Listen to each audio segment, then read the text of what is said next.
Hello all dear students, most welcome. आज हम बात कर रहे हैं सेलन की फ़िल्टर और बटरवर्थ फ़िल्टर के बारे में। तो इसमें हमें ये देखना है कि हमारे पास कई टाइप के फ़िल्टर होते हैं। Low pass filter, high pass filter, band pass filter, band stop filter and all pass filter. 5 type के फ़िल्टर हमारे पास देखते हैं। तो हमें ये हमारे पास देखना है कि कोई भी फ़िल्टर अगर बनाया जाए तो उसको आइडियल किस तरीके से बनाया जाए। तो आज का हमारा जो टारगेट है कि सेलन की फ़िल्टर सर्किट के थ्रू बटरवर्थ या फिर सेलन की फ़िल्टर का जो टोपोलॉजी सर्किट होता है उसको हम यूज़ करते हुए बटरवर्थ फ़िल्टर बनाए। अब बटरवर्थ फ़िल्टर क्या होता है? तो बटरवर्थ फ़िल्टर की जो कैरेक्टरिस्टिक्स होती है वो आइडियल फ़िल्टर के जैसी होती है। जैसे एग्जांपल के लिए हम एज्यूम करते हैं, पहले हम हमारा टारगेट डिसाइड कर लेते हैं लेक्चर का, उसके बाद डिटेल से डिस्कस करते हैं। तो यहाँ पर आज का जो टारगेट डिसाइड कर रहे हैं कि हमारे पास जो बटरवर्थ फ़िल्टर की जो कैरेक्टरिस्टिक्स होती है वो nearly equal to ideal filter होती है। तो एग्जाम्पल के लिए हम एज्यूम कर लेते हैं कि अगर लो पास फ़िल्टर है तो लो पास फ़िल्टर की आइडियल कैरेक्टरिस्टिक्स कैसी होती है? अगर आप एक आइडियल फ़िल्टर बनाते हो, आइडियल लो पास फ़िल्टर बनाते हो, तो उसका जो आउटपुट है with respect to frequency, output या gain with respect to frequency कुछ इस तरह से आता है। अगर आप मान लीजिए आइडियल फ़िल्टर बना रहे हैं तो आइडियल फ़िल्टर में क्या होगा, ये हमारे पास पास बैंड होगा, इसमें हमारे पास आउटपुट अवेलेबल रहेगा, और ये क्या होगा, स्टॉप बैंड होगा जिसमें हमारे पास आउटपुट 0 रहेगा। तो ये है हमारे पास पास बैंड और ये क्या है, स्टॉप बैंड। तो हमारे पास जो सेलन बटरवर्थ फ़िल्टर बनता है उसकी भी कैरेक्टरिस्टिक्स कुछ इस तरह की होती है। हमारे पास जो पास बैंड होता है वो फ्लैट टाइप का होता है और स्टॉप बैंड भी कुछ फ्लैट टाइप का होता है, इस तरह से होता है। ये कैरेक्टरिस्टिक्स होती है, ठीक है। हाँ, ये बात ठीक है कि हमारे पास फ़िल्टर में, फ़िल्टर डिज़ाइनिंग के टाइम ये बात ठीक है कि हमें जो आइडियल फ़िल्टर नहीं मिलेगा एकदम। आइडियल फ़िल्टर का मतलब ये है कि जैसे ही पास बैंड ख़त्म हो जाए उसके जस्ट उस फ्रीक्वेंसी के बाद हमारे पास क्या स्टार्ट हो जाए, स्टॉप बैंड स्टार्ट हो जाए। तो इस फ्रीक्वेंसी को हम क्या बोलते हैं, कट ऑफ फ्रीक्वेंसी बोलते हैं। मतलब just before the cut off frequency pass band और just after the cut off frequency हमारे पास क्या है, स्टॉप बैंड आए। तो ये आइडियल फ़िल्टर की कैरेक्टरिस्टिक्स हो गई। तो उसको नियरली इक्वल टू हम बनाने के लिए क्या बनाते हैं, बटरवर्थ फ़िल्टर बनाते हैं। किसकी मदद से? सेलन की फ़िल्टर की टोपोलॉजी सर्किट की मदद से, ठीक है। तो यहाँ पर हमारे पास ये जो स्लोप है, ये स्लोप जो है कई फिल्टर में आप देखते होंगे, ये स्लोप कुछ इस तरह से आता होगा, ये इस तरह से आता होगा, ये इस तरह से आता होगा। तो हमें क्या करना है, इस स्लोप को इस तरह से बनाना है कि वो nearly equal to ideal filter लगे, ठीक है। तो हमें बटरवर्थ फ़िल्टर को फ्लैट फ़िल्टर भी बोला जाता है। फ्लैट का मतलब पास बैंड जो है वो भी फ्लैट होता है और स्टॉप बैंड जो होता है वो भी क्या होता है, आपके पास फ्लैट होता है। तो हमारा कुछ टारगेट ऐसा है कि nearly equal to ideal filter, low pass filter बनाया जाए। उसके लिए हम कंप्लीट प्रोसेस देखते हैं। तो बेसिक से स्टार्ट करेंगे। एक सिंपल हमारे पास लो पास फ़िल्टर कैसे बनाते हैं, उसके बाद उसमें क्या चेंजेस करने हैं, फिर उसमें भी देखेंगे कि कुछ कमी रह गई तो हम मूवमेंट करेंगे सेलन की फ़िल्टर की तरफ। तो स्टार्ट करते हैं बेसिक से। तो यह हमारा टारगेट हो गया, देखते हैं कैसे बनाते हैं। देखिएगा ज़रा प्लीज़।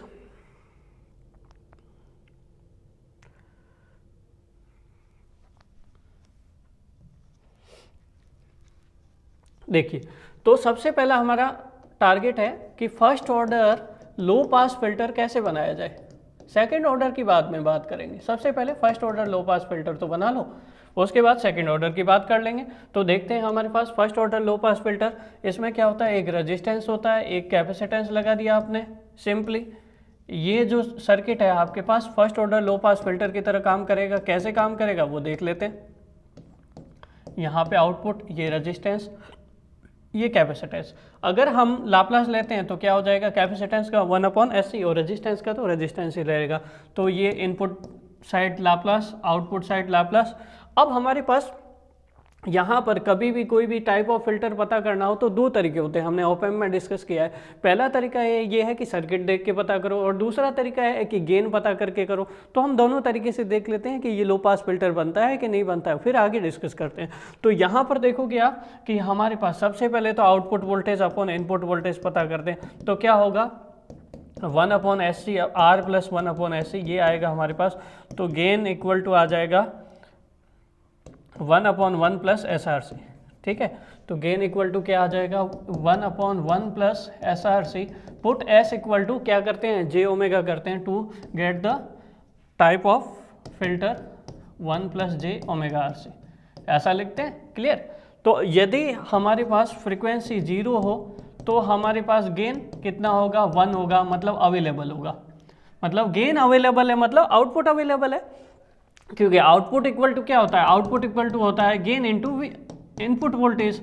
अगर आपके पास किसी जगह गेन अवेलेबल है इसका मतलब आउटपुट अवेलेबल है, ठीक है। तो इसका मतलब here output is available at which frequency, low frequency पे अवेलेबल है। अगर आप फ्रीक्वेंसी को कितना करते हो, इन्फिनिटी करते हो, तो समथिंग अपॉन इन्फिनिटी गेन कितना हो जाएगा 0 हो जाएगा, मतलब आउटपुट कितना हो जाएगा 0 हो जाएगा। इसका मतलब ये है कि हमारे पास जो गेन अवेलेबल है, गेन हमारे पास जो अवेलेबल है वो लो फ्रीक्वेंसी पे अवेलेबल है और हाई फ्रीक्वेंसी पे क्या है अवेलेबल नहीं है। तो हाई कोई कट ऑफ फ्रीक्वेंसी होगी, हमारे पास हाई फ्रीक्वेंसी होगी। कट ऑफ फ्रीक्वेंसी तो आप इस तरह से निकालोगे जहां पर गेन अपनी मैक्सिमम वैल्यू का कितना हो जाता है 1/√2 हो जाता है। वह फ्रीक्वेंसी हमारे पास कौन सी फ्रीक्वेंसी होती है, कट ऑफ फ्रीक्वेंसी होती है। तो इसको हम कट ऑफ फ्रीक्वेंसी के नाम से बोलते हैं। तो हमारे पास ये फर्स्ट ऑर्डर सर्किट है। फर्स्ट ऑर्डर सर्किट में हम देखते हैं, अब इसको थोड़ा कंट्रोल के पॉइंट ऑफ व्यू से सोचते हैं, कंट्रोल सिस्टम के पॉइंट ऑफ व्यू से। हमें ये पता चल गया कि गेन के थ्रू हमें ये पता चल गया कि ये लो पास फिल्टर बन रहा है। क्लियर।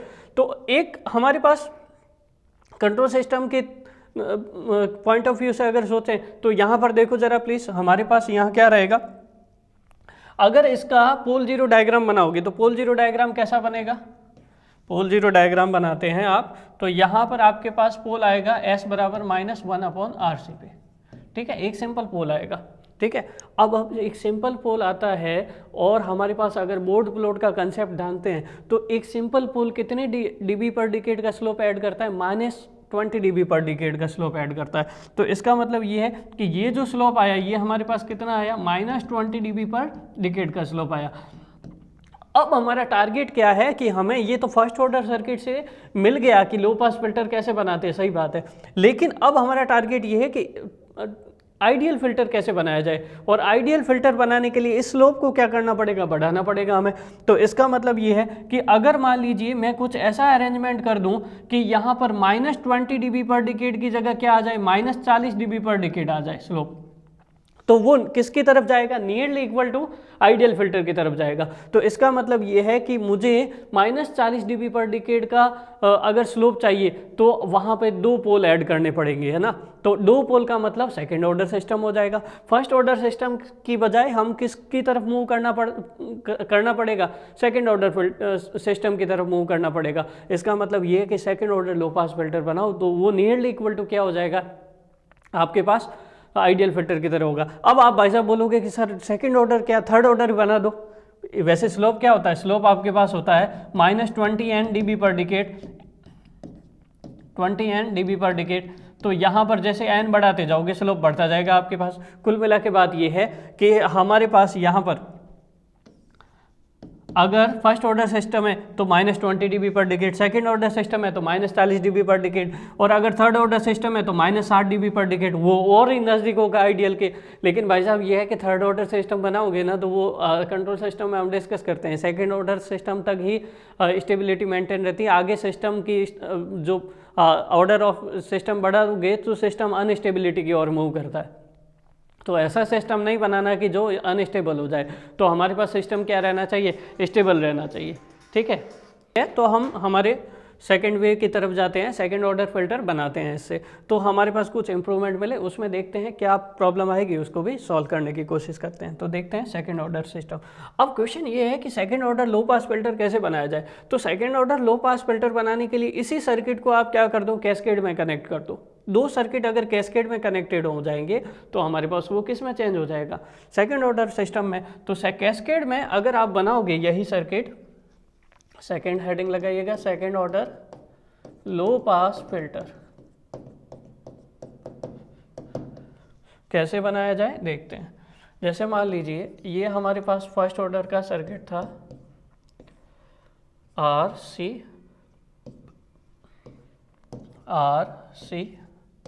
उसके कैस्केड में दूसरा RC सर्किट आपने ऐड कर दिया और यहाँ पे आपने ले लिया आउटपुट और यहाँ पे दे दिया आपने इनपुट। तो ये R1C1, ये R2C2, आपने कुछ इस तरह से कर दिया। मतलब पहले का आउटपुट आप कैस्केड में किसको अप्लाई कर रहे हो, सेकंड आरसी फिल्टर को या आरसी सर्किट को अप्लाई कर रहे हो। तो अकॉर्डिंग टू कंट्रोल सिस्टम हम जानते हैं कि अगर कोई भी सिस्टम कैस्केड में कनेक्टेड हो, मान लीजिए हमारे पास, अगर मान लीजिए कि कोई भी ब्लॉक G1 है, गेन पहले ब्लॉक का गेन G1 है, दूसरे ब्लॉक का गेन G2 है, तो ओवरऑल गेन क्या होता है हमारे पास, ओवरऑल गेन मल्टीप्लाई हो जाता है G1 into G2, G1 into G2। तो हमारे पास कुल मिला के बात यह है कि पहले सर्किट का जो भी गेन आएगा वो इसके कैस्केड में हो जाएगा, तो मल्टीप्लाई हो जाएगा। तो ओवरऑल गेन हमें क्या मिलेगा, फर्स्ट सर्किट का गेन इंटू सेकेंड सर्किट का गेन। तो फर्स्ट सर्किट का गेन हमने निकाला था, किस तरह से निकाला था, हमारे पास जैसे मान लीजिए 1/1 प्लस SC R1C1, RC की जगह क्या आ गया, R1C1 आ गया, यही हमने गेन निकाला था। ये देखो 1/1 प्लस SRC, तो सिंपली हम डायरेक्ट यहाँ पर लिख देते हैं। उसी तरह दूसरे सर्किट का गेन क्या होगा हमारे पास, 1/1 प्लस SC R2C2। तो ओवरऑल गेन क्या होगा, overall gain that means output voltage upon input voltage क्या होगा, गेन बोलो या ट्रांसफर फंक्शन बोलो एक ही बात है, ठीक है। अब आप पे डिपेंड करता है, आप समझिए इसको। तो यहाँ पर हमारे पास 1/1 plus SC1 R1, 1 plus SC2 R2। तो एक्सपांशन करते हैं इसका, हमारे पास क्या होगा, मल्टीप्लाई करिएगा 1/1 plus SC1 R1 C2 R2 plus S square C1 R1 C2 R2, ये आ गया, ठीक है। अब हम क्या करते हैं, हमेशा ध्यान रखिएगा सेकेंड ऑर्डर सिस्टम में ये जो डिनोमिनेटर में इक्वेशन बनती है ये कैरेक्टरिस्टिक इक्वेशन होती है, और कैरेक्टरिस्टिक इक्वेशन में हमेशा जो हायर ऑर्डर होता है, चाहे S³ हो, S4 हो, S² हो, उसका मल्टीपल जो कोफिशिएंट होना चाहिए वो 1 होना चाहिए। इसका मतलब ये है कि पूरी इक्वेशन को किससे डिवाइड करना पड़ेगा, C1 R1 C2 R2 से डिवाइड करना पड़ेगा। तो इसका मतलब ये है कि हमारे पास यहाँ पर क्या बन जाएगा, यहाँ पर बन जाएगा 1/R1C1 R2C2, यहाँ आ जाएगा S square plus S R1C1 plus R2C2 upon R1C1 into R2C2 plus 1/R1C1 R2C2, ये हो जाएगा हमारे पास, ठीक है। तो ये हमारे पास सेकेंड ऑर्डर सिस्टम की कैरेक्टरिस्टिक इक्वेशन जैसा कुछ बन रहा है। तो अब हम क्या करेंगे, हमारा टारगेट ये है कि पता किया जाए कि यहाँ पर हमारे पास जो कट ऑफ फ्रिक्वेंसी बनेगी वो कैसी बनेगी, और यहाँ पे जो बोर्ड प्लॉट आएगा उसमें कैसा नेचर रहेगा वो भी हम देखते हैं, ठीक है। तो यहाँ से आगे बढ़ते हैं, हमारे पास यहाँ से आगे बढ़ते हैं, देखिएगा ज़रा प्लीज़। तो ये इक्वेशन हमारे पास आ गई। अब देखो हमारे पास स्टैंडर्ड ट्रांसफर फंक्शन क्या होता है सेकंड ऑर्डर सिस्टम का, पहले उसकी बात करते हैं। स्टैंडर्ड ट्रांसफर फंक्शन होता है कि ω_n² upon S² to delta बोलो या जीटा बोलो, आपकी इच्छा है, 2del ω_ns प्लस ω_n², ये रहता है, ठीक है। अब हमारे पास जब सर्किट थ्योरी में हम डिस्कस करते थे एक टर्म होती है क्वालिटी फैक्टर। क्वालिटी फैक्टर क्या होता है, रिएक्टेंस अपॉन रेजिस्टेंस या ω0L अपॉन R, ऐसा हम बोलते हैं, ठीक है ना। ये हमारे पास क्वालिटी फैक्टर होता है। तो इसको हमने प्रूव किया है कि हमारे पास क्वालिटी फैक्टर इक्वल टू क्या होता है, 1/2del होता है। सर्किट थ्योरी में इसको प्रूव कर चुके हैं, तो no need to prove this again, ठीक है। Quality factor equal to damping ratio के साथ इसका रिलेशन क्या होता है, 1/2del। तो दैट मीन्स ये जो हमारे पास स्टैंडर्ड ट्रांसफर फंक्शन है या जो गेन है, इसको हम किस में चेंज कर सकते हैं, kω_n² S² क्वालिटी फैक्टर में चेंज करना है। तो ये क्या आ जाएगा, ω_n/Q into S plus ω_n², ठीक है। अब हमें इस फॉर्म में रखना है और यहाँ से क्वालिटी फैक्टर निकालना है। तो अब इसको, इन दोनों इक्वेशन को हम क्या करेंगे, कंपेयर करेंगे। इसको इक्वेशन फर्स्ट बोल दो, इसको इक्वेशन सेकंड बोल दो। कंपेयरिंग, हमारे पास जो भी सेकंड ऑर्डर सिस्टम का ट्रांसफर फंक्शन आया है उसको स्टैंडर्ड ट्रांसफर फंक्शन के साथ कंपैरिजन करेंगे। तो after comparison of first and second we will get, after comparison of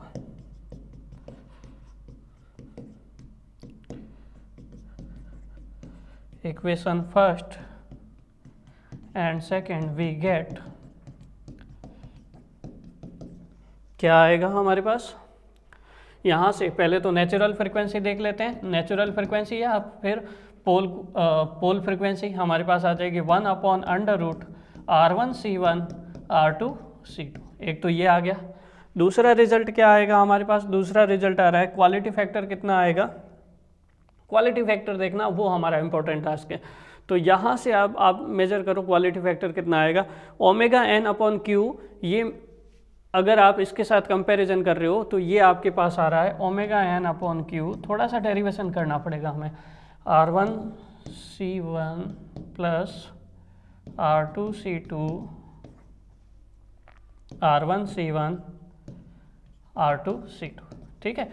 अब इसमें थोड़ा सा हम आगे बढ़ते हैं। तो हमारे पास ये दो रिजल्ट आ गए हैं विद कंपैरिजन, ठीक है। इन्हीं दोनों रिजल्ट को हमें क्या करना है? आगे बढ़ाना है। हमारे जो रिजल्ट बनाना है उसके लिए देखते हैं। तो यहाँ पर देखिए ज़रा प्लीज़, अगर हम यहाँ पर देखें ये दो रिजल्ट आए हैं, इन दोनों रिजल्ट में अगर हम कुछ ऐसी कंडीशन लगा दें R1 = C1, R1 = R2 कर दें और C1 = C2 कर दें, तो क्या होगा वो देखते हैं। Special case, if R1 = R2 = R, C1 = C2 = C, then what will happen? ω/n कितना आ जाएगा? पहला रिजल्ट हमारे पास क्या होगा? पहला रिजल्ट हो जाएगा ω/n = हो जाएगा 1/RC, मतलब नेचुरल फ्रीक्वेंसी कितनी आ जाएगी? 1/2πRC, ये हो जाएगा हमारे पास। दूसरा हमारे पास देखिए ω/n/Q में क्या आएगा? ω/n/Q ये किस में चेंज हो जाएगा वो देखते हैं। ω/n/Q ये हो जाएगा R1C1 प्लस R2C2, ये हो जाएगा 2RC, और ये हो जाएगा R²C², ठीक है। तो यहाँ से एक तो कैंसिल हो गया। हमें तो क्वालिटी फैक्टर चाहिए, देखते हैं क्वालिटी फैक्टर कितना आता है इसमें। कैंसिल मत करो अभी। क्वालिटी फैक्टर क्या हो जाएगा? R²C² into ω/n। ω/n multiply में आ जाएगा इधर, इसको इधर चेंज करोगे तो हमारे पास क्या हो जाएगा? ω/n कितना है? 1/RC। तो R²C² तो कैंसिल आउट होने वाला है। क्वालिटी फैक्टर कितना आ गया? 1/2.5। अब देखो ज़रा क्वालिटी फैक्टर का क्या रोल है। क्वालिटी फैक्टर हमने क्यों निकाला? देखो एक रिलेशन होता है जिसको हम डायरेक्ट बता रहे हैं यहाँ पर आपको कि क्वालिटी फैक्टर का यहाँ पर क्या इफेक्ट पड़ने वाला है। तो देखते हैं कि हमारे पास जो फिल्टर की कैरेक्टरिस्टिक्स है उस पर क्वालिटी फैक्टर का क्या इफेक्ट पड़ता है। तो यहाँ पर अगर हम एक गेन वर्सेस फ्रीक्वेंसी ड्रॉ करें, gain versus frequency for the different value of quality factor, ठीक है। तो यहाँ पर आप देखोगे कि हमारे पास अगर क्वालिटी फैक्टर 1 रखते हो तो आपके पास कैरेक्टरिस्टिक्स फिल्टर की कुछ इस तरह से आएगी। क्वालिटी फैक्टर अगर आप 0.5 रखते हो तो आपके पास ये कैरेक्टरिस्टिक्स कुछ इस तरह से शिफ्ट हो जाएगी। सॉरी, एक मिनट, ठीक है। क्वालिटी फैक्टर 0.5 के लिए, और यदि आप क्वालिटी फैक्टर 0.707 कर लेते हो तो आपके पास यही कैरेक्टरिस्टिक्स कुछ इस तरह से शिफ्ट हो जाएगी, ठीक है। अब आपके पास डिफरेंट क्वालिटी फैक्टर के लिए आपके पास गेन वर्सेस फ्रीक्वेंसी रेस्पॉन्स है। तो अगर आप यहाँ से देखोगे तो यहाँ से डिफरेंट के लिए क्वालिटी फैक्टर यहाँ पर हमारे पास 0.5, यहाँ पर हमारे पास है क्वालिटी फैक्टर 0.707। तो यहाँ पर जो 0.707 वाला है वो इसमें पास बैंड फ्लैट है और स्टॉप बैंड भी कैसा है? फ्लैट है हमारे पास। तो वहाँ पर हमारे पास ये रिलेशन मिल रहा है कि हमें क्या करना है? क्वालिटी फैक्टर को इम्प्रूव करना है। 0.5 तो आ गया, लेकिन ये सिंपल कैस्केडिंग से काम नहीं चलेगा। ये सेकंड ऑर्डर से फिल्टर आपने जो बनाया है सिंपल कैस्केडिंग से बना, अच्छा बना, सही बात है, लेकिन हमारे पास कुछ ऐसा इफेक्ट भी डालना पड़ेगा जिसके कारण ये क्वालिटी फैक्टर जो है इम्प्रूव हो, क्वालिटी फैक्टर इम्प्रूव हो। उसके लिए क्या करते हैं? हमारे पास एक एक्टिव कंपोनेंट की ज़रूरत पड़ेगी, एक्टिव कंपोनेंट, और जिसमें पॉजिटिव फीडबैक लगा हो। Active component that is op-amp circuit की ज़रूरत पड़ेगी, और उसमें हम कौन सा फीडबैक यूज़ करेंगे? Positive feedback. तो जिससे हम क्वालिटी फैक्टर को 0.5 से 0.707 की तरफ मूव कर सकते हैं। तो उसको ही हमें प्रूव करना है कि यदि हमारे पास क्वालिटी फैक्टर 0.707 हो जाए तो जो ये हमारे पास फिल्टर सर्किट बनेगा वो बटरवर्थ फिल्टर के कैरेक्टरिस्टिक के जैसा होगा। अल्टीमेटली हमें बटरवर्थ फिल्टर बनाना है, तो अब आएगा सेलन की फिल्टर सर्किट का यूज़। तो उसके लिए क्वालिटी फैक्टर को 0.5 से 0.707 बढ़ाने के लिए हम क्या यूज़ करेंगे, एक्टिव कंपोनेंट विद फीडबैक। तो उसके कारण जो सर्किट बनेगा उसको बोलते हैं सेलन की फिल्टर सर्किट, ठीक है। उसी का यूज़ करते हुए हम क्या बनाएंगे, बटरवर्थ फिल्टर बनाएंगे, ठीक है। तो ये सेलन की फिल्टर सर्किट जो ये है, ये एक टर्म है, ये एक सर्किट टोपोलॉजी है जिसका यूज़ करते हुए हम क्या बनाते हैं, बटरवर्थ फिल्टर बनाते हैं। तो यहाँ पर एक इंपॉर्टेंट पॉइंट लिख दीजिएगा, फिर हम आगे बढ़ते हैं। लिखिएगा ज़रा प्लीज़। सो लिखिएगा, simply cascading of two first order low pass filter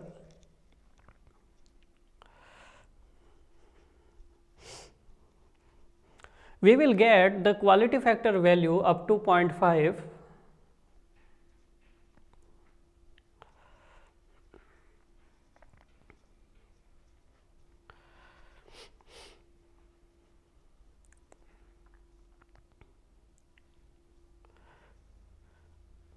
आगे लिखिए, to get the Butterworth filter characteristics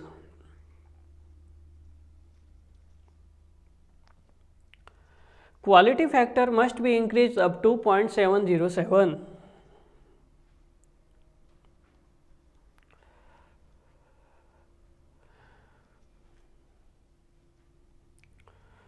which require additional circuit of active components and positive feedback, which require additional circuit of active component and positive feedback. Active component that means op amp, bracket में लिख दीजिएगा। This can be achieved using the Sallen Key filter circuit topology, Selan Key filter circuit topology. देखते हैं अब कैसे बनाते हैं Selan Key filter circuit, उसका डायग्राम देखते हैं, उसको डिराइव करते हैं, उसका गेन निकालते हैं। अगेन स्टैंडर्ड ट्रांसफर फंक्शन से हम कंपैरिजन करेंगे और फाइंड आउट करेंगे कि हमारे पास क्वालिटी फैक्टर 0.707 आता है या नहीं आता है, ठीक है।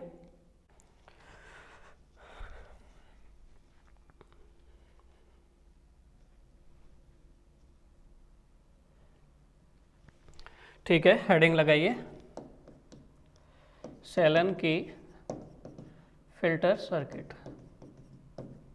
पहले डायग्राम बना लीजिएगा, फिर डिटेल से एक्सप्लेन करते हैं।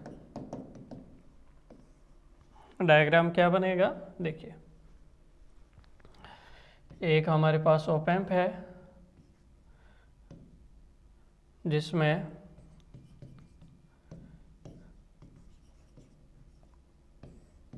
आउटपुट वोल्टेज या आर एफ डैश या आर एफ या आर डैश, और इसको कर देते हैं ग्राउंड। अब हमारे पास नॉन इन्वर्टिंग ऑप एम्प लेंगे। नॉन इन्वर्टिंग ऑप एम्प में हमें सेकेंड ऑर्डर सिस्टम का जो अभी हमने सर्किट किया था उसको यहाँ कनेक्ट करेंगे। तो उसमें क्या था हमारे पास, R1 C1 फिर R2 फिर C2, इस तरह से था। C2 को कर देते हैं ग्राउंड और इसको करते हैं पॉजिटिव टर्मिनल से कनेक्टेड। तो यहाँ पर हमारे पास R1 C1 R2 C2, ठीक है। और यहाँ पर हम क्या दे देंगे, इनपुट दे देंगे। और ये जो C1 है इसको हमने बोला था कि पॉजिटिव फीडबैक भी जाना चाहिए, तो यहाँ पर हम क्या करेंगे, पॉजिटिव फीडबैक पहुँचा देंगे। तो ये जो हमारे पास डायग्राम बनेगा इसको बोलते हैं सेलन की फिल्टर सर्किट। तो यहाँ पर देखिएगा, ये जो हमारे पास, पहले सिंपल बात कर लेते हैं कि ये हमारे पास ऑप एम्प है जिसका गेन क्या है, K, ठीक है। हमारे पास गेन कितना है, K है। तो ये गेन K है, ये गेन K कितना रहेगा, अगर आप देखते हो तो हमेशा हम जानते हैं कि ये हमारे पास जो वोल्टेज होता है पॉजिटिव टर्मिनल पे Vp से डिनोट करते हैं, नेगेटिव टर्मिनल पे Vn से डिनोट करते हैं by virtual ground concept, Vp equal to Vn and so on. Transfer function भी निकाल सकते हो आप आराम से। हमें तो यहाँ कंसेप्ट सीखना है, यहाँ मैथमेटिकल डेरिवेशन हम नहीं देख रहे हैं। तो यहाँ पर देखिए हमारे पास K क्या है, K हो जाएगा किसी भी हमारे पास अगर नॉन इन्वर्टिंग ऑप एम्प है तो उसके लिए होता है 1 plus R F by R one. तो R1 को हमने किससे डिनोट कर दिया, R' से डिनोट कर दिया ताकि कन्फ्यूजन नहीं हो, R1C1 R2C2 यहाँ लिख दिया, ठीक है, ओके। तो हमारे पास ये gain non inverting op amp के लिए कितना है, 1 plus R F upon R'। तो इसको हम बाद में यूज़ करेंगे। अब देखते हैं हमारे पास इसका ओवरऑल ट्रांसफर फंक्शन निकालते हैं। तो ओवरऑल ट्रांसफर फंक्शन हम अगर इसका निकालेंगे तो हमारे पास कुछ ऐसा एक्सप्रेशन आने वाला है।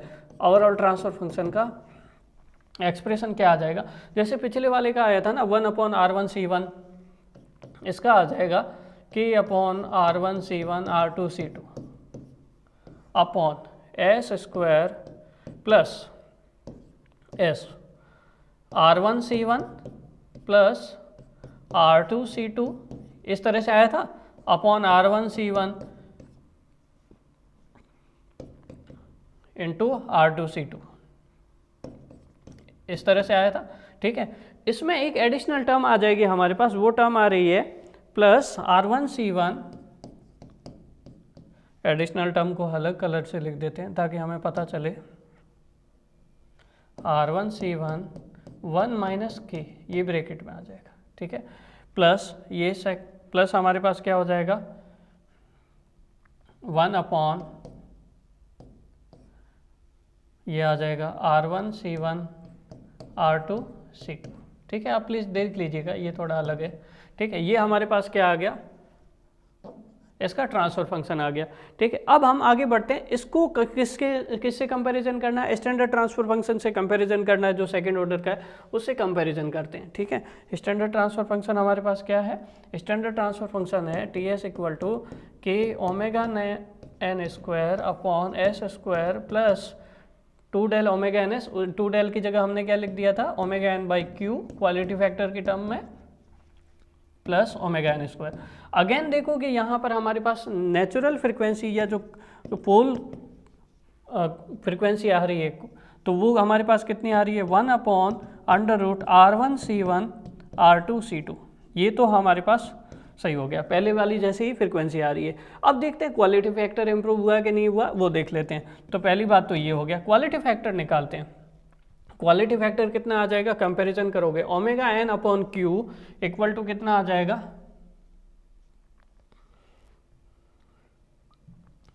Omega N upon Q equal to आ जाएगा R1C1 plus R2C2 plus R1C1 1 minus K upon R1C1 R2C2।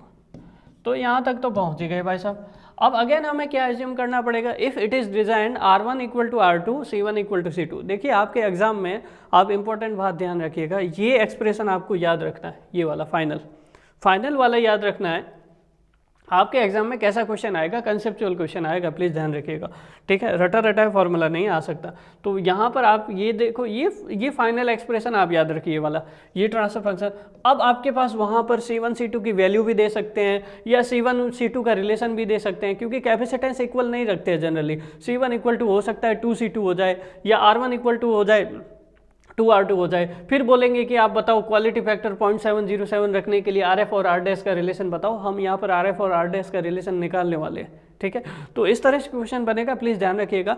तो यहाँ पर हम केवल स्पेशल केस ये एज्यूम कर रहे हैं कि if R1 equal to R2 and C1 equal to C2, then हम आगे बढ़ रहे हैं, ठीक है। तो आपके पास कैसे भी कंसेप्चुअल कंडीशन हो सकती है, तो आप सिंपली इस फॉर्मूले को याद रखिएगा, यहाँ से डायरेक्ट क्वेश्चन बन सकता है आपके पास, ठीक है। ये जो ट्रांसफर फंक्शन का डेरिवेशन है, ये हमारे पास जो आया, यहाँ से आपके पास क्वेश्चन बनेगा, ठीक है। अब इनका रिलेशन दे, कैसा भी दे, गेन की वैल्यू पूछ ले, जो कौन प्रोवाइड कर रहा है, यहाँ हमारे पास नॉन इन्वर्टिंग ऑप एम्प का कॉन्फ़िगरेशन प्रोवाइड कर रहा है गेन के, तो उसकी भी वैल्यू पूछ ले, कैसा भी पूछ ले, तो आप यहाँ से सब कुछ निकाल सकते हो। बहुत सारे क्वेश्चन यहाँ से बन सकते हैं, ठीक है। तो यहाँ पर मेन आपको ये फॉर्मूला याद रखना है सेलन की फिल्टर सर्किट के लिए या बटरवर्थ फिल्टर सर्किट के लिए, बस। अब हम आगे बढ़ने वाले हैं स्पेशल केस की तरफ। स्पेशल केस की तरफ आगे बढ़े तो हमारे पास क्या मिलेगा, if R1 equal to R2 equal to R and C1 equal to C2 equal to C, then हमारे पास क्या होगा, यहाँ पर वैल्यू रख देते हैं। पहली बात तो हमारे पास ये जो नेचुरल फ्रिक्वेंसी आ रही है ये ओमेगा एन इक्वल टू क्या आ रहा है 1/RC हो जाएगा, ठीक है, ये हमारे पास हो जाएगा। और दूसरा ओमेगा एन अपॉन क्यू से लेना देना है हमें, तो यहाँ पर देखते हैं क्या होने वाला है। Omega N upon Q that is 2RC plus RC 1 minus K, ये हो जाएगा R²C²। इसको थोड़ा सा डिराइव करने की ज़रूरत है।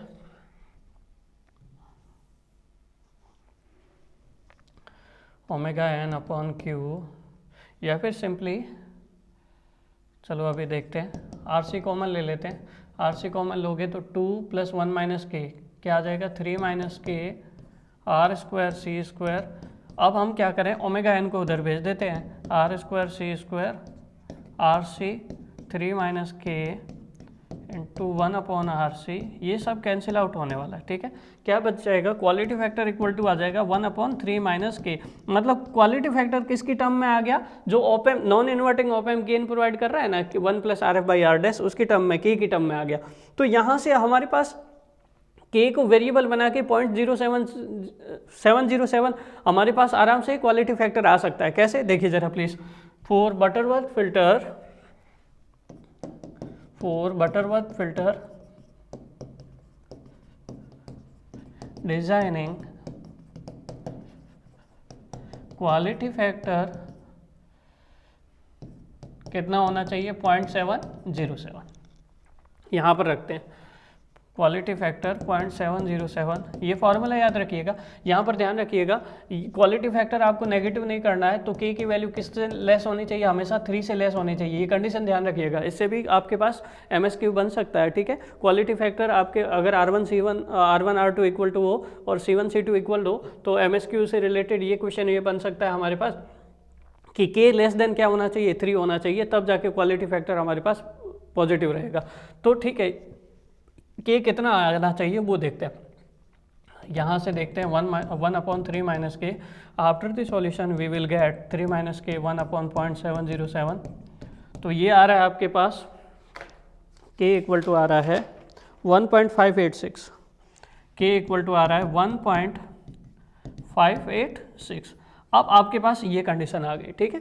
अब हम क्या कर रहे हैं, हमारे पास शुरू में हमने बोला था कि हमारे पास हम क्या करेंगे, यहाँ पे सर्किट को डिज़ाइन करेंगे। सर्किट को कैसे डिज़ाइन करना है, स्टार्टिंग से जाते हैं। सर्किट को डिज़ाइन करने का मतलब ये है कि के कितना आ गया 1.586 आ गया, तो उसको यहाँ रख देंगे और RF और R' का रिलेशन मिल जाएगा, तो वो हमें देखना है। सर्किट को डिज़ाइनिंग कर लेते हैं। के कितना आ गया 1 + RF/R' इक्वल टू आ गया 1.586, RF/R' equal to 0.586, RF equal to कितना आ गया 0.586 R', ये इतना आ गया हमारे पास, ठीक है। ये हमारे पास आ गया RF इक्वल टू 0.8586 R'। तो इस तरह से आप क्या कर सकते हो, सेलन की फ़िल्टर सर्किट को या बटरवर्थ फ़िल्टर सर्किट को आप डिज़ाइन कर सकते हो। तो यहाँ से आपको क्वालिटी फैक्टर कितना मिल जाएगा 0.707, और 0.707 मिल जाएगा तो हमारे पास जो कैरेक्टरिस्टिक्स आएगी वो फ्लैट पास बैंड मिलेगा, और फ्लैट ही हमारे पास क्या मिलेगा, स्टॉप बैंड मिलेगा। तो हमारा टारगेट ये कंप्लीट हो गया कि हमारे पास सेकंड ऑर्डर सिस्टम ही रहे, थर्ड ऑर्डर सिस्टम तक हमें नहीं जाना पड़े, क्योंकि अनस्टेबिलिटी हो जाएगी, सिस्टम अनस्टेबल हो जाएगा। और सेकेंड ऑर्डर सिस्टम में ही हमने क्या किया, पॉजिटिव फीडबैक प्रोवाइड करके यूजिंग ओपैम्प सर्किट हमने क्या किया 0.0707 हम क्वालिटी फैक्टर ऑब्टेन कर लिया। तो उसके लिए हमें सिंपली क्या करना पड़ रहा है, हमें सिंपली के की वैल्यू को चेंज करना पड़ रहा है। तो ओपैम्प का यूज़ यहाँ पर हमारे पास फिल्टर डिज़ाइनिंग में बहुत ज़्यादा बढ़ जाता है। तो आप सिंपली के की वैल्यू को चेंज करो और कुछ भी क्वालिटी फैक्टर ऑब्टेन कर सकते हो। तो हमारे पास ये भी ध्यान रखिएगा, ये भी ऑब्जेक्टिव क्वेश्चन, ये क्वालिटी फैक्टर है ना, आप प्लीज़ 0.1 लिखिएगा, सॉरी गलती से 1 लिख दिया था। तो कुल मिला के बात ये है कि आप ऐसा बोल सकते हो कि MSQ क्या बन सकता है हमारे पास क्वेश्चन, कि जैसे जैसे क्वालिटी फैक्टर हमारे पास इंक्रीज होता जाएगा अप टू द 0.707 हमारे पास आइडियल फिल्टर की कैरेक्टरिस्टिक्स मिल जाएगी। उसके बाद अगर आप और क्वालिटी फैक्टर बढ़ाते हो, सर और क्वालिटी फैक्टर बढ़ाए तो और अच्छा हो जाएगा, ऐसा नहीं होगा भाई साहब। देखो क्या होने वाला है, यहाँ पर अगर आप और बढ़ाओगे तो फिर आपके पास इस तरह का पीक आने लग जाएगा, ठीक है, इस तरह का पीक आने लग जाएगा, फिर तो वो बेकार की बात हो जाएगी। ये इस तरह की कैरेक्टरिस्टिक्स आएगी, उसका कोई मतलब नहीं होगा। फ्लैट बैंड, हमें तो फ्लैट पास बैंड चाहिए और फ्लैट क्या चाहिए, स्टॉप बैंड चाहिए, ऐसा चाहिए। तो वो कहाँ तक अवेलेबल रहेगा, 0.707 तक। अगर आप और क्वालिटी फैक्टर को बढ़ाते हो तो फिर तो आपके पास पीक मिलेगा, तो वो हमारे पास फिल्टर की कैरेक्टरिस्टिक से, आइडियल फिल्टर की कैरेक्टरिस्टिक से मैच नहीं करेगा।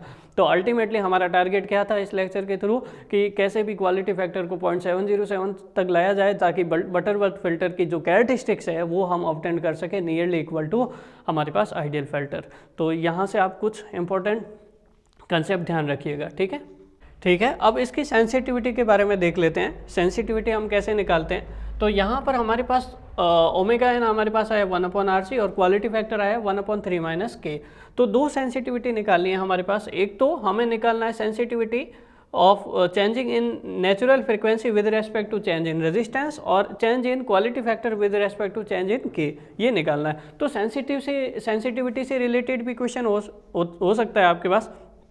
जैसा हमने कंट्रोल सिस्टम में सेंसिटिविटी का टॉपिक किया है उसी तरह यहाँ पर भी हमारे पास ये रहेगा, sensitivity of change in resistance with respect to change in, जो चेंज इन फ्रीक्वेंसी रहेगा with respect to change in resistance, वो देखना है। तो ये क्या होगा हमारे पास, del omega N upon omega N del R upon R. तो इसको आप देखोगे del omega N upon del R by omega N.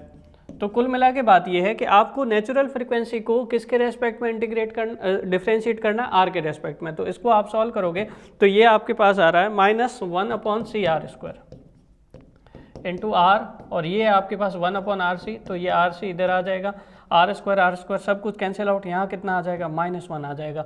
तो ये आपके पास सेंसिटिविटी कितनी आ गई, -1 आ गई, ये ध्यान रखिएगा। दूसरा हमारे पास इसके रेस्पेक्ट में सेंसिटिविटी निकालेंगे तो ये क्या हो जाएगा, del Q by Q change in gain की विद रेस्पेक्ट टू हमारे पास जो क्वालिटी फैक्टर चेंज होगा उसके रेस्पेक्ट में देखना है। तो ये क्या हो जाएगा, del Q by del K, और ये आ जाएगा K बाई Q, वैल्यू रख दोगे आपके पास, after the solution you will get K/3 - K।